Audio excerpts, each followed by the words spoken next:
Hello दोस्तों, नमस्कार। आप सभी का अपने इस नए वीडियो में हम स्वागत करते हैं।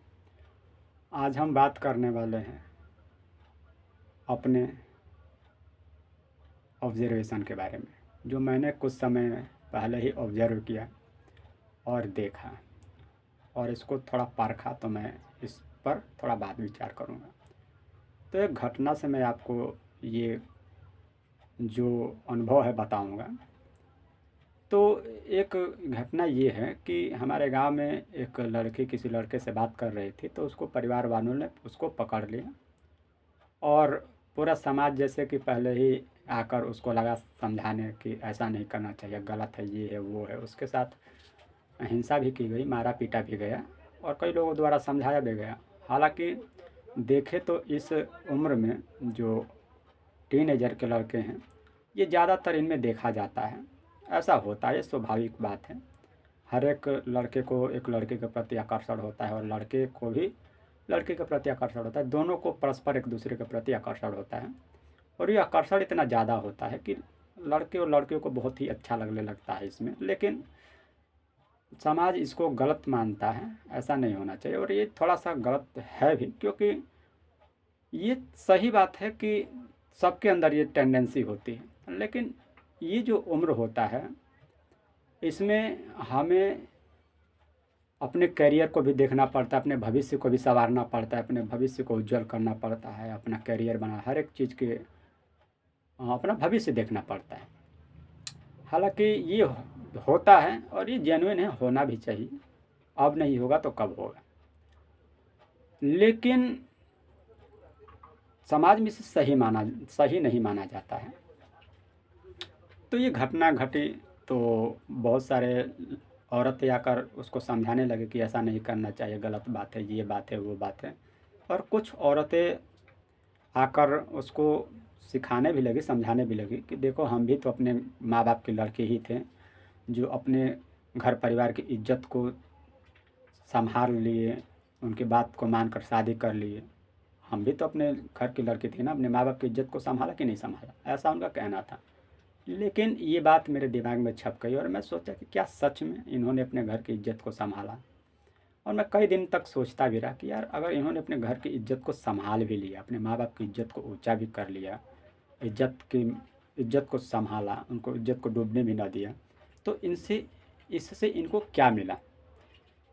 तो मैं ज़्यादातर लोगों के संपर्क में रहता नहीं हूँ, ज़्यादातर लोगों से मिलता जुलता नहीं हूँ, तो थोड़ा मेरे लिए मुश्किल था इस बात को जानना कि कैसा मैं इस बात को जानूँ, क्या इस बात में सच्चाई भी है या बस ऐसा ही अ, अपने को सती सावित्री सम बनाने के लिए औरतें बोल देती है दूसरों को कि मैं बहुत अच्छी हो, तुम गंदी हो, ऐसे।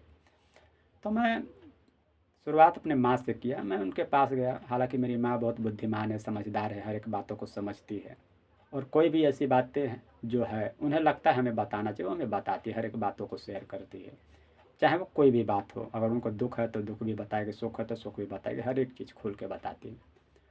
और ये क्वालिटी जो मेरी माँ की है मुझे बहुत पसंद भी आती है, क्योंकि ओशो कहते हैं कि अगर कोई बाप अपने जीवन का पूरा अनुभव, सारा ज्ञान, जो कुछ भी उसने अनुभव किया, चाहे वो गलत हो या सही हो, जब तक वो अपने लड़के को पूरी बातें नहीं बता देता, तब तक वो उसके साथ अनाचार करता है। और माँ भी ठीक वैसे ही करते हैं। लेकिन हमारे माँ बाप थोड़ा शुरू से ही धार्मिक प्रवृत्ति के हैं और मेरी माँ थोड़ा ज़्यादा इमोशनल इंटेलिजेंट है, समझदार भी है, इसलिए वो हर एक बातों को बताती है। तो मैं अपनी माँ से पूछ रहा था, तो मैं धीरे धीरे उनसे बातचीत करने लगा। हर एक चीज़ बातचीत करते करते मुझे उनसे पता चला कि इन्होंने अपने माँ बाप की इज्जत को रखा, तो इनके बदले में इनको तो कुछ मिला ही नहीं। मैं अपनी माँ को करीब से देखा हूँ, जब से मैंने होश संभाला तब से वो जीवन भर कटिया करती रही, पिटिया करती रही, खेतों में काम करती रही, मजदूरी करती रही।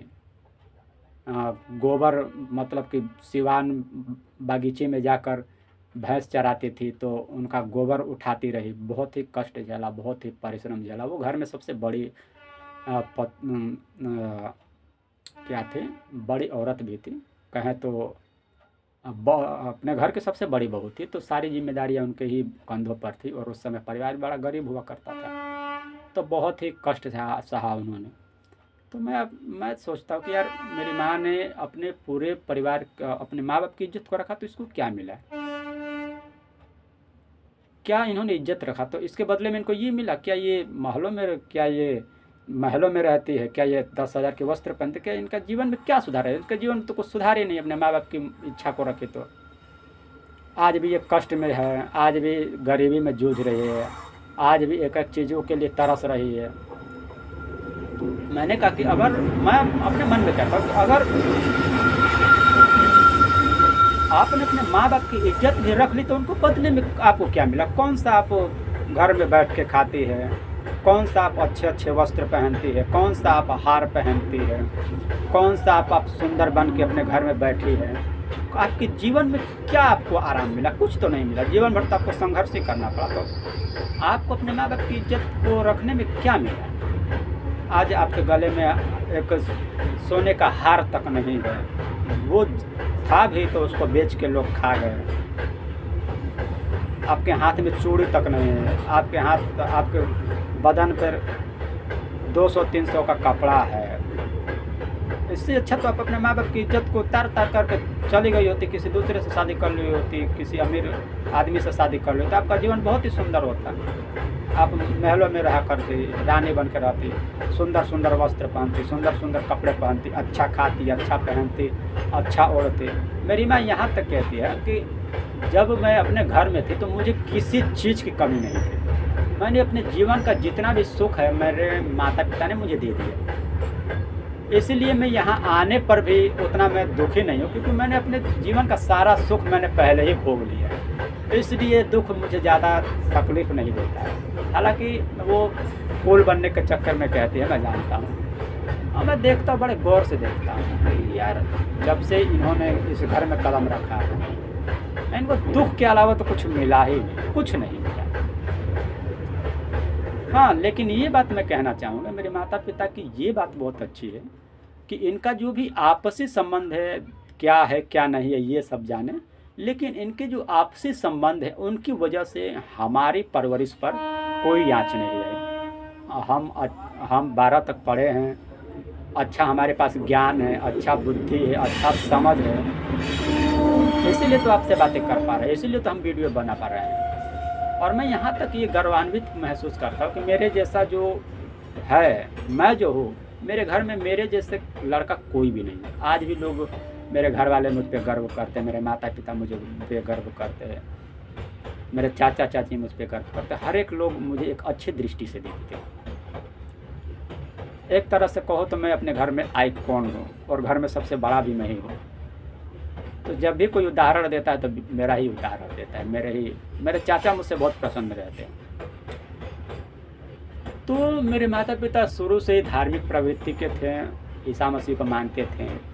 तो मेरे पिता बाइबल भी पढ़ते थे, और आज भी जितने भी वो बाइबल पढ़ के हमें सुनाए, आज भी उनके सारे बचने मुझे याद है। उन्होंने मुझे दुआ करना सिखाया, बाइबल पढ़ना सिखाया, सब कुछ सिखाया। उनका जो भी ज्ञान है उन्होंने मुझे दिया, और उस ज्ञान की बदौलत ही मैं एक अच्छा वक्ता भी हूँ, अच्छा लड़का भी हूँ, माँ बाप का दुलारा भी हूँ, अपने घर में सबसे प्यारा भी हूँ, सबका चहेता भी हूँ।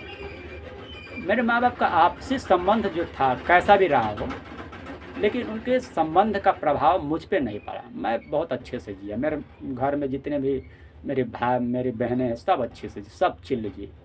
आज हमारे जैसे जी लाइफ स्टाइल पाने के लिए मेरे घर के जितने भी भाई बहन हैं, चाचा चाची का लड़का तरसते हैं, नकल करते हैं हमारे, लेकिन नहीं है।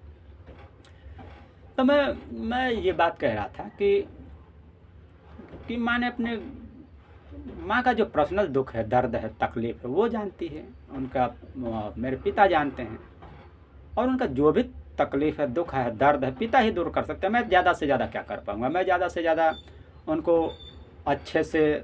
उनको अच्छा लाइफ स्टाइल दे सकता हूँ, अच्छा खाने को दे सकता हूँ, अच्छा ओढ़ने को दे सकता हूँ, अच्छा पहनने को दे सकता हूँ, गहने दे सकता हूँ, अच्छा मकान दे सकता हूँ, अच्छा उनको बिस्तर दे सकता हूँ सोने के लिए। मैं यही कर सकता हूँ। लेकिन जो पर्सनल नीड है वो तो माता पिता के ही द्वारा पूरा हो सकता है, मैं तो नहीं कर सकता। लेकिन मेरा जो भी मैं कर सकता हूँ मैं तो वो करूँगा, ये मेरा कर्तव्य है। तो मैं अपने माता-पिता को, मैं अपनी माँ की पूरी कहानी सुनता हूँ तो मैं बड़ा दुखी होता हूँ यार।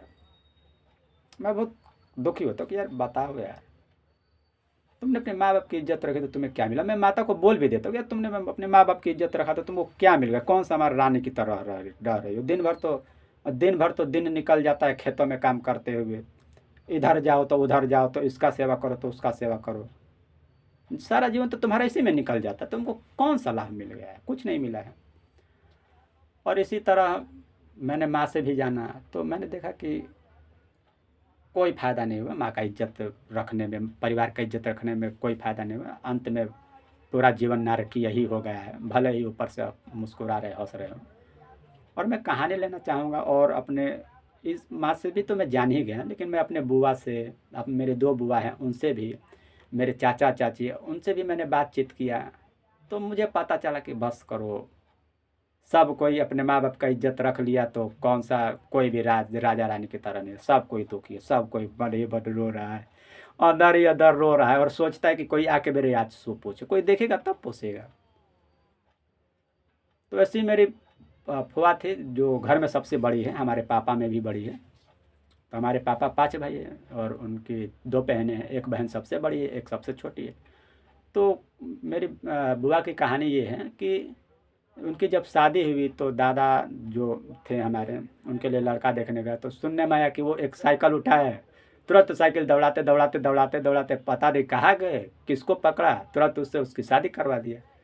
और वो पता चला कि जो फूफा थे वो हैंडसम भी थे, अच्छे थे, सुंदर थे। ऐसा नहीं था कि खराब थे, सुंदर थे। लेकिन उनकी तकलीफ़ ये थी कि उनके माता-पिता नहीं थे। हमारे फूफा के माता-पिता नहीं थे, तो माता-पिता के अभाव में कोई भी लड़का थोड़ा बिगड़ जाता है, थोड़ा हाथ से निकल जाता है, उसका जीवन बर्बाद हो जाता है।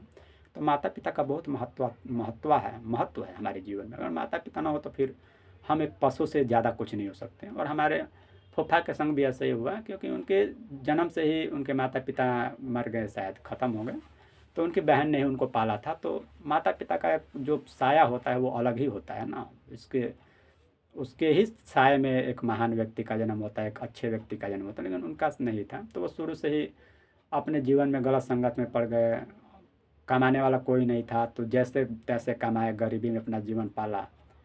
और जानते हो जब बहुत ज़्यादा गरीबी आती है तो उसको झेलना बड़ा मुश्किल हो जाता है, तो लोग दारू, सिगरेट-विगरेट का सहारा लेते हैं, तो उसी चपेट में वो भी थे। तो जब उनका शादी हुआ तो वो बहुत दारू शराब बहुत ज़्यादा पिया करते थे। वो पीकर आते थे और बुआ को खूब मारते थे, खूब मारते थे। इतना मार मारते थे कि पूरा कोई भी ऐसा दिन नहीं था कि उनके घर में कलह ना हो, पूरा कलह होता था। और वो जितना भी पैसा कमाते थे सारा दारू शराब पीने में उड़ा देते थे और खूब पत्नी को मारते थे। और पत्नी भाग-भाग कर अपने मायके चला जाया करती थी, मतलब बुआ भाग-भाग कर हमारे घर चला आया करती थी और दादा-दादी उनको रखा करते थे। और मेरी दीदी बताती है कि जब मैं उनके घर में थी तो वो फूफा आए दारू पीकर, और फूफा काम कर रही थी, उसके बाल को पकड़ कर घसीटने लगे पूरे आंगन में। बहुत मारा, हम लोग रो रहे हैं, भाई रो रहे हैं, सब रो रहे हैं, कोई छुड़ा नहीं रहा है, सब रो रहे हैं, इतना मारे इतना मारे। तो मैं उनकी भी कहानी मैं बड़ा देखा, तो उन्होंने भी बड़ा कष्ट किया, उनकी भी सास नहीं थी, तो उनको बड़ा कष्ट करना पड़ा, इधर उधर जाना पड़ा, कटिया करना पड़ा, बेनिया करना पड़ा, जो जो देश ना देखना पड़ा, वो जिस देश को नहीं देखना चाहिए उस देश को उनको देखना पड़ा, बहुत ही संघर्ष उनको करना पड़ा। तो मैं उनको भी जब कहानी देखता हूँ कि यार इन्होंने भी अपनी माँ की इज्जत रख ली, इनको कौन सा बार ये रानी बन के रह रही है, भिखारी तो है, जीवन भर कष्ट में तो गुजरे, जीवन भर लाला पड़ा है, और शरीर पे ढंग का 2 वस्त्र नहीं है। और भगवान का शुक्र है, लेकिन भगवान अगर किसी को देता है, देता क्या है, जब ज़्यादा दुख उसके जीवन में आता है तो सुख लाने के लिए भगवान उनको कोई ना कोई सहारा देता है। तो आज उनके 2 लड़के हैं और भगवान की दृष्टि से आज लड़कों के बल पर वो अच्छे से रह रही है। अच्छा, आज जाके देखो उनका लाइफ स्टाइल। एक समय हुआ करता था कि वो हमारे घर में आया करती थी, तो हमारे माता पिता दादा दादी उनकी मदद किया करते थे, हेल्प किया करते थे।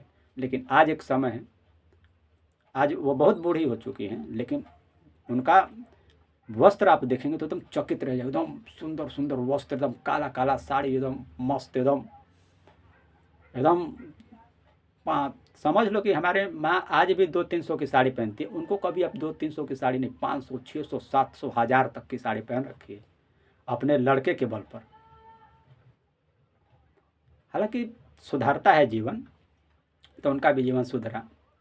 और हमारी छोटी बुआ भी थी, उनके भी साथ भी ऐसा ही हुआ, उनकी भी शादी विवाह हुआ, तो उनका भी पति ज़्यादातर उस समय के लोग शराबी ही, जुएड़ी खवेड़ी हुआ करते। छोटी जाति में लोग यही तो होते, शराबी जुएड़ी सुएड़ी, कुछ नहीं होता, एकदम शराबी जुएड़ी भांग सांग खाने वाले एकदम दरिद्र एकदम होते।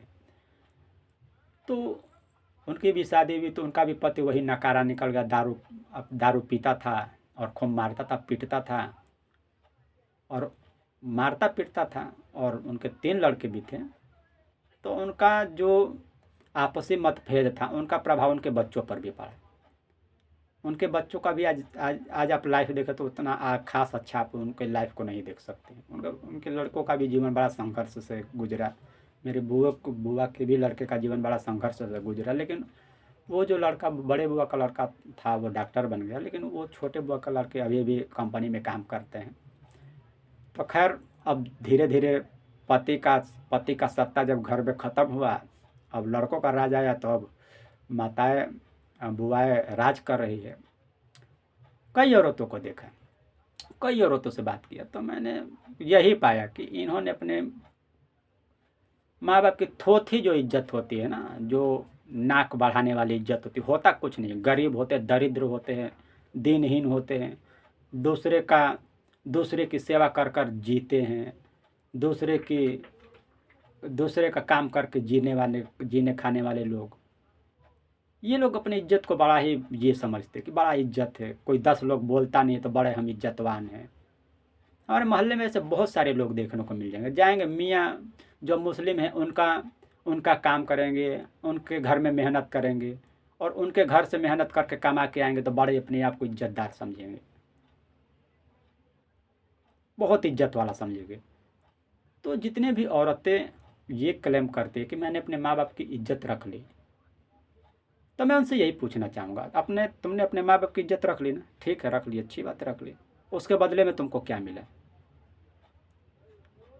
क्या अच्छे घर में हो तुम, अच्छा खाना खाती हो, अच्छे गहने पहनती हो, 10,000 का गहना पहना है, 5,000 की साड़ी, 10,000 की साड़ी पहनी है, कभी अच्छा खाई हो, कभी घूमी हो देश दुनिया, कभी गई हो कहीं? नहीं गई हो। क्यों? क्योंकि जिस इज्जत की तुम कल्पना कर रही थी, वो 2 कौड़ी की इज्जत थी, थोथी जो इज्जत थी, उसकी इज्जत का कोई प्रतिफल तो आपको मिला नहीं। हाँ, ये हुआ होता कि आपने अपने माँ बाप की इज्जत रख ली, और इसके बदले में आपके माँ बाप ने आपकी शादी किसी अमीर घर में कर दिया, तुम उसके घर में जाके एकदम राज कर रही हो, रानी की तरह रह रही हो, 5,000 की साड़ी पहनी हो, 5,000 का मेकअप लगाई हो, 10,000 का हार पहनी हो, एकदम जब आप चलती हो तो पूरा एकदम 10 लोगों के सीने में एकदम जलन उठती है कि यार ये कैसे इतनी अच्छे से जी रही है, तो मज़ा भी आता है। लेकिन ये औरतें जिनका पति दारूबाज है, जुएड़ी है, गजेड़ी है, भगेड़ी है, जाके मुस्लिमों का पिछवाड़ा साफ करते हैं और उनसे कुछ पैसा कमा कर लाते हैं,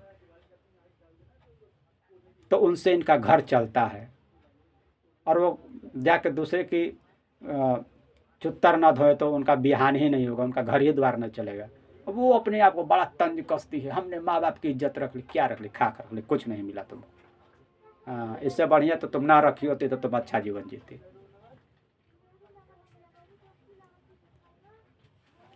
तो मैं बहुत दिन से सोच रहा था इस पे वीडियो बनाऊं, और फाइनली आज मैंने वीडियो बनाया, क्योंकि ये मैंने अनुभव किया, मैंने देखा, मैं समाज में देख रहा हूँ यार, जितने भी लोग औरतें ये क्लेम करती हैं ना कि मैंने अपने माँ बाप की इज्जत रख ली, उनको अंत में अगर बढ़िया से बात करो ना, अच्छे से घुस के बात करो, एकदम अच्छे से, एकदम बारीकी से बात करो, तो वो धीरे धीरे जब परत खोलेगी ना, तो आपको समझ में आ जाएगी कि बस करो, ये इन्होंने अपने माँ बाप की इज्जत रखा, इनको कुछ मिला नहीं है, जीवन भर तो दुख ही रही है, जीवन भर तो लालाई थी रही है, क्या मिल रहा है। तो मेरे इस वीडियो का उद्देश्य यही है कि आप अपने माँ बाप की इज्जत रखिए, तो आपको क्या मिला? कुछ नहीं मिला, घंटा मिला है आपको। तो इसीलिए इस ओझे आत्मविश्वास के बल पर ना कूदिए। आप लोगों ने हमारे वीडियो को यहाँ तक सुना, इसके लिए आपको धन्यवाद। फिर कभी अगले वीडियो में हम किसी अगले टॉपिक पर बात करेंगे। तब तक के लिए थैंक यू।